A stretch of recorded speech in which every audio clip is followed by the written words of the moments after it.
Hey everyone, welcome to Narc Survival 101. It's your girl Erica here. If you're new to the channel, please be sure to check out my other content on my channel and on, of course, all of my streaming platforms. You'll find that information in the description box below. And of course, check out my website, narcsurvival101.com. You can sign up and pretty much be informed of all of the upcoming events, upcoming giveaways, and of course my blogs, which give you more in-depth details with regards to narcissistic abuse, toxic relationships, just anything really pretty much revolving around narcissism. But I'm going to be getting into more stuff as we move along. So definitely check out my website, narcsurvival101.com. And again, if my channel is helpful and resourceful for you, hit that subscribe button with the notification bell so you're notified and become part of the family. And of course, a little disclaimer, I am not a medical professional. I am currently a student. I do study psychology. My channel, my platforms are not meant to diagnose. They are not meant to treat people. If you are currently receiving professional help, please continue to do so. This is just simply information that I am learning and I am passing along, alongside the fact that I am also a survivor of narcissistic abuse, relational abuse, and I'm just aiming to help people gain the knowledge that they need to help get themselves out of any situations they no longer want to be in. So just so you know, I'm not a medical professional, at least not yet. I'm still in the works with it, but I welcome you anyway. And of course, if you have any questions, if you have any kind of feedback that you'd like to give, please be sure to leave a comment in the comment section and let a girl know. Now, today's video, I'm going to be discussing emotional unavailability, or emotionally unavailable people. Okay, and I know it's a little bit off the subject when it boils down to narcissism, because most people, you see a channel about narcissistic abuse, you want to hear all that you need to know about it. The fact of the matter is that emotional unavailability plays a very, very big role when it boils down to narcissism, narcissists, narcissistic abuse. Now, it's important that we understand that someone who is emotionally unavailable is not necessarily a narcissist. However, someone who is a narcissist is emotionally unavailable. I'll talk a little bit about that a little further in the video. But in this video, I'm going to give you some of the signs and examples as to how an emotionally unavailable person will respond, how they act within a relationship, and the signs that you need to look for to avoid entering a really toxic relationship. Because if you're dealing with someone who is emotionally unavailable and you are clearly looking for a relationship, something very serious, it's important to understand the signs so that way you can avoid complete disaster. So without further ado, let's just get into it. What is emotional unavailability? What is emotional availability? Emotional availability is, and I'm going to put this in as layman's terms as possible because we're not going to do a 5-hour video on this, okay? Emotional availability is the ability to sustain emotions. It's the ability to understand another person's emotions. It's the ability to be vulnerable and to be open to the idea of having a long-term relationship, creating the boundaries within the relationship, all the good stuff. You guys already understand that emotional availability simply is having the capacity to sustain emotions within a relationship, which makes it pretty much healthy. Emotional unavailability, however, is the complete opposite of that. I find that emotional unavailability comes from fear-based way of thinking. Maybe the person you dealt with didn't really have that emotional connection with their parents growing up. And they've pretty much been self-sufficient throughout their life to the point where they don't feel like they really need anybody else. And they can just do things on their own and just try to keep things casual. Or maybe you dealt with someone who was in severely toxic, severely abusive relationships, or in relationships where their trust has just been totally obliterated to the point that they close up and they no longer want to be openly vulnerable with anyone else. So they decide to keep it casual. Whichever way it was, if you're dealing with someone who is emotionally unavailable, Please understand something. Is there a chance that they can change? Yes. But there is no guarantee of it. So if you decide to get involved with someone and they are displaying some of the signs that I'm going to mention in this video, please understand that getting involved with someone who is or may be emotionally unavailable, you may be setting yourself up for disappointment. So, enough jibber jabber. Let me just give you some of the signs. The first sign is fear of commitment.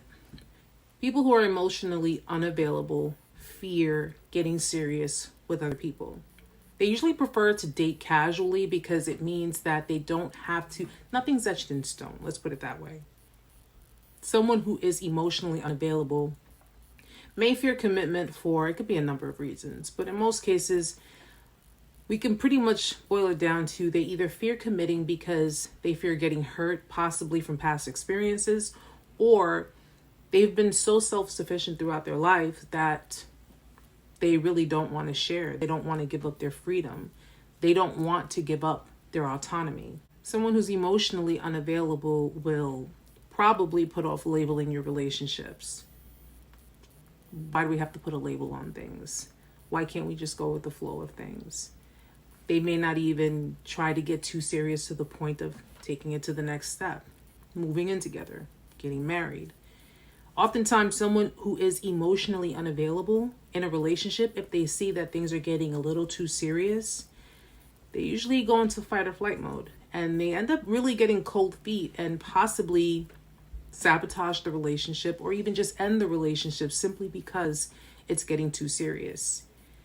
It's too much of a responsibility for them. Being as they've lived the majority of their time, their life on their own, being self-sufficient, owning their autonomy, the idea of sharing it with someone else in a serious committed relationship is very scary. Now, another sign is fear of intimacy. Emotionally unavailable people find it very, very difficult to be open with other people. First of all, intimacy can be emotional, intimacy can be physical. In the emotional aspect, emotionally unavailable people find it very hard to be vulnerable with others. And usually that stems from mistrust. Maybe they've dealt with people in the past and those people have misused their trust or betrayed them so severely that they've closed off all emotions. So the idea of becoming vulnerable, expressing their innermost feelings, their thoughts, is a very, very scary thing. Usually, they just avoid, and when you avoid, that means that you're not setting yourself up for disappointment. Now, with physical intimacy, though this isn't a general rule for emotionally unavailable people, they may avoid physical intimacy with their partners. They may avoid even eye contact with their partners. And this can be for a number of reasons. And in my own opinion, I find that this can be either due to trust issues, especially from past relationships or past experiences. It could be due to negative projections from previous partners, and they've internalized those projections as their own and pretty much just went along with it, believing that these negative projections are actually true. Or it could be traumatic experiences that they've endured at a very young age.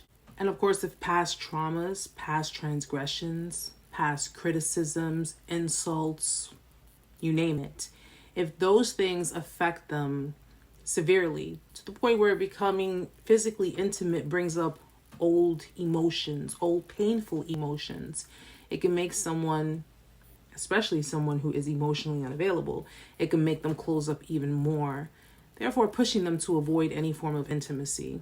So if at any point of the relationship you found that they were dodging intimate conversations or intimate situations, you may take that as they don't trust you. Or you may even take it as they're doing something on the outskirts and they're not being honest with you. Fact of the matter is that they're so used to being self-sufficient. They're so used to relying on themselves. They're so used to not dealing with emotions. You may take it personal, and the fact of it is that you need not, because what they're dealing with, their own internal struggles, has absolutely 100% nothing to do with you. Next sign is defensiveness. Emotionally unavailable people get very, very defensive if you try to confront them or approach them with regards to issues that are transpiring in your relationship. Maybe you want them to change their behaviors. Maybe you want them to acknowledge your relationship more or acknowledge your feelings more. These kinds of conversations make them very uncomfortable. Remember, they're not used to being in a commitment, in a serious commitment with someone, let alone being told that they have to change their behaviors because their behaviors are reflective of you're in a relationship, but you're acting single. You're in a relationship, but I feel like I'm doing all the work by myself. Confronting them, approaching them with this situation, they will get very defensive. People who are emotionally unavailable find it very challenging to trust people. And again, it could be because of the fact that they have been betrayed in the past. And no, it's not fair to the new partner that past betrayals be taken out on them, but this is their defense mechanism.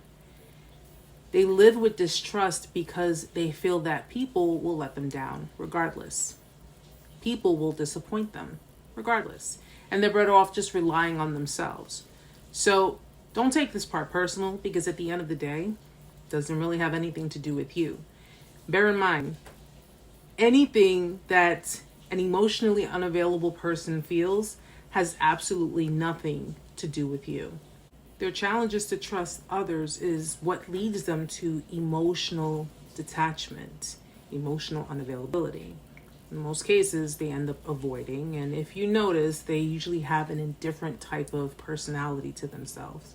They try to avoid any kind of emotional confrontation because, again, it's a challenge, it is frustrating, and for them, it's just too much, which essentially pushes them to run in the other direction. And the next sign is low empathy. I know a lot of you are familiar with this part, especially when it boils down to a narcissist who pretty much has no empathy. But an emotionally unavailable person, they don't have the capacity to understand your emotional state.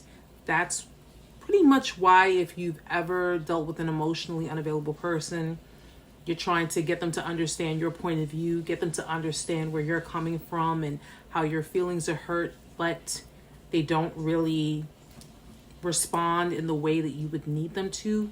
It's simply because they've learned how to turn their emotions off. Okay, I know a lot of us can probably do that, especially if we're very, very pissed off and angry at someone. But an emotionally unavailable person has pretty much, since they're very uncomfortable with even understanding their own emotions, they're going to be even more uncomfortable trying to understand the emotional state of someone else. So it's not that they don't care about you or your feelings or your emotional state. It's simply because they find it, again, very challenging to understand your emotional state, where you're coming from. And the only thing they really know to do is go in the opposite direction. Wherever they're feeling uncomfortable, they're going to go somewhere where they feel safe and can go back to feeling comfortable. And it sounds pretty selfish. It does sound pretty selfish. And the reality of it is that it is. But unfortunately, that's pretty much the way their brains are wired. Any form of emotion, what did I say? Fight or flight, they're going to run. The last sign is they're unavailable. Like, literally, nowhere to be found. If you're going through a rough time in your life, or if you are having struggles, or you need someone to talk to or vent to, or you need that shoulder to cry on, they run in the other direction because they really cannot relate. They really cannot be the emotionally available person that you would need in your relationship. And oftentimes, if they are around, if they are still sticking around, it's very minimal. It's very minimal contact. It's almost as if they are downgrading your emotions. By downgrading or minimizing your emotions, they're simply trying to avoid the subjects, the conversations, the issues. They're trying to keep your burdens on your side. Don't bring that over here. Keep that over there. That's your problem. Don't know how to help you. And I'm too uncomfortable to try. And in most cases, you feel invalidated. You feel as if they don't care. This is your end result on your own feelings. You feel as if they don't care, they don't understand, as if they are just pretty much not taking your feelings and your emotions seriously. And oftentimes people who are on the receiving end of this take it personally, and they end up looking at that other person, the emotionally unavailable person, and they seem downright narcissistic. They seem like a narcissist. And though emotional unavailability and narcissistic personality disorder overlaps, someone who is emotionally unavailable is not necessarily a narcissist. Of course, unless they're diagnosed, they're not necessarily a narcissist. However, a narcissist is an emotionally unavailable person. The only difference is that a narcissist carries more traits. So you have to get that checklist to even deem someone a narcissist, to make sure that they meet the criteria of a narcissist. But we all know that a narcissist is inflated ego, constant need for admiration, constant need for adoration. You have to constantly stroke their ego. An exaggerated sense of self-importance, lack of empathy, feelings of superiority, and of course, which is just to name a few of the traits of a narcissist, because we really would be here all night if I really went into them. Besides the constant need of power, success, admiration, to be loved, the idea that they're entitled to any and everything, the utilization of manipulation to get these things. A narcissist is an emotionally unavailable person. They are an emotionally detached person. The only difference is an emotionally unavailable person has the ability to change their behaviors, especially if it's for the right person. An emotionally unavailable person probably has trauma, probably has been betrayed, probably has been hurt, and is simply afraid of being hurt again. But a narcissistic individual, someone who suffers narcissistic personality disorder, this is a way of life for them, and this is their way of survival. A narcissist is not only incapable of emotionally attaching to another individual, but they're aware of this. And because they cannot emotionally attach to other people, they utilize manipulation in effort to gain.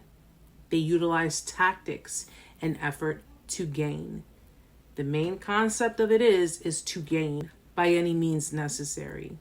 Nonetheless, in my personal opinion, an emotionally unavailable person, a narcissistic person, is not the way to go if you are seeking a healthy, committed relationship. An emotionally unavailable person may have the capabilities of change, and there's a possibility that they can change their ways and emotionally attach. But you got to ask yourself something. If the person you're dealing with is showing signs of emotional unavailability, how long are you willing to wait for them to come around? Being with someone who's emotionally unavailable takes patience. And I don't know about you, but I couldn't see myself dating someone for 5, 10, 15 years and not have something concrete, something serious. That's the whole point of being in a relationship. A narcissistic person at that, in my personal opinion, is most definitely not the way to go. But I can't tell people what to do. If you choose to be with someone who suffers NPD, if you choose to entertain these types of relationships, the only thing I can tell you is to be extremely careful. They can surprise you in so many different ways. And oftentimes, I don't encourage relationships like this. But again, I'm not here to tell people what to do. Just realize that you may be investing in a relationship that really won't be going anywhere. And may not be as truthful as you think. I'm just saying. So, with that being said, thank you so very much for watching the video. Thank you so very much for taking the time to just check it out. And if you happen to check out my content and you happen to subscribe, thank you so much for your support. And of course, to all of my Narc Survival subscribers, everyone who has been a part of this channel for quite some time and who's been a part of this journey, thank you so much, as always, for your love and support and encouraging me to continue moving forward and actually inspiring me to take this next step in my life to not only create this content, but to take it even further and get my degree in psychology. You guys are awesome. Thank you again so very much. I will be working on some more videos for you guys. I know I've been kind of slacking on it, but I promise I will be working on some more video content for you guys. So in the meantime, continue checking out the other content. Go to my website, narcsurvival101.com. If you need to reach me, narcsurvival101@gmail.com. And all that good stuff is in the description box below. Thank you again. Much love. Till next time.